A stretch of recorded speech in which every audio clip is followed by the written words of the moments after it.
আমরা কেন বলি যে আমি যা করি এইটা ইসলামের সব থেকে খাঁটি, আর কোনো খাঁটি কিছুই নাই? এই কথা আমরা কেন বলি?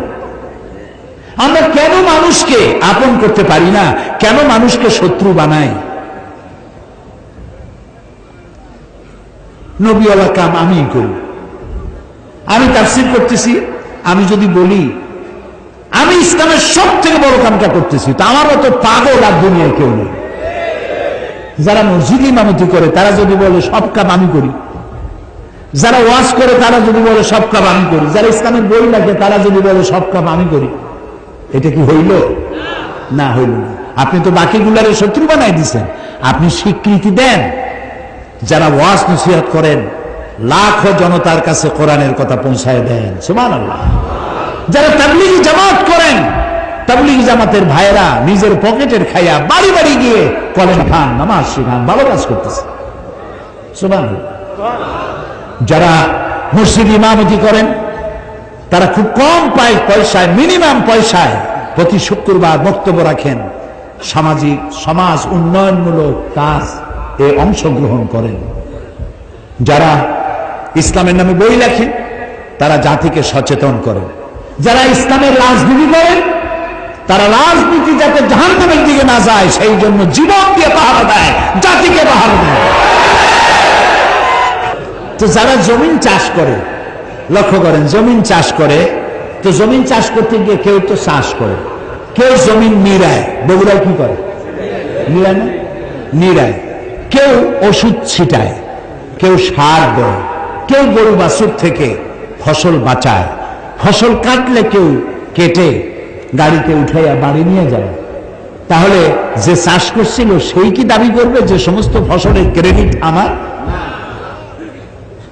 আমি বুঝি না মানুষের মাথা কতটা খারাপ হলে সে যেটা করে ওইটাই ভালো, বাকি সব খারাপ।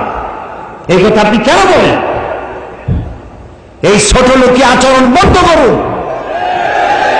এই সুপিরিয়রিটি কমপ্লেক্স মাথা থেকে নামায় দেন। সবাইকে সম্মান করতে শিখুন, সবাইকে মর্যাদা দিতে শিখুন, প্রত্যেকের কাজে স্বীকৃতি দিতে শিখুন, তাহলে ভালো হবে।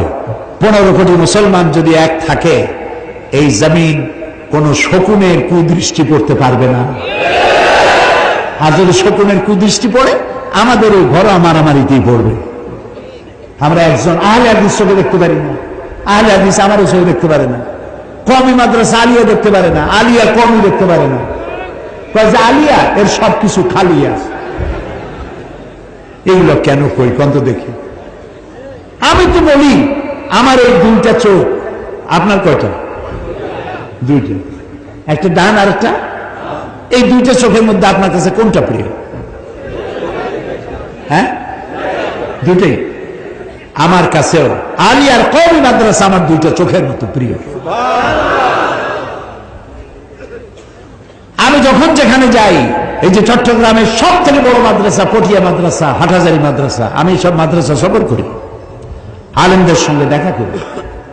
মাওলানা শামসুল হক সাহেব ফরিদপুর রহমতুল্লাহ সদস্য হুজুর যাকে বলা হয়, আমি তার উজু করাইছি, তার পাও ধোয়াই দিয়েছি। আমি খতিবে আজম মাওলানা সিদ্দিক আহমদ সাহেবকে খেদমত করেছি। আমি মক্কা শরীফে জ্বর হয়েছে, আমি তার পাশে বসে পাও চেপেছি তার। একটু আমি ছোট হয়ে যাইনি? তো আমরা আলেমদেরকে সম্মান কেন করতে পারবো না? কওমি মাদ্রাসা আমার, আলিয়াও আমার, তাবলীগি জামাতও আমার, আহলে হাদিসও আমার। আমরা সবাই এক হতে পারি না কেন? আমরা যদি এক হই তাহলে শত্রুরা আমাদেরকে ছোট চোখে আর দেখতে পারবে না।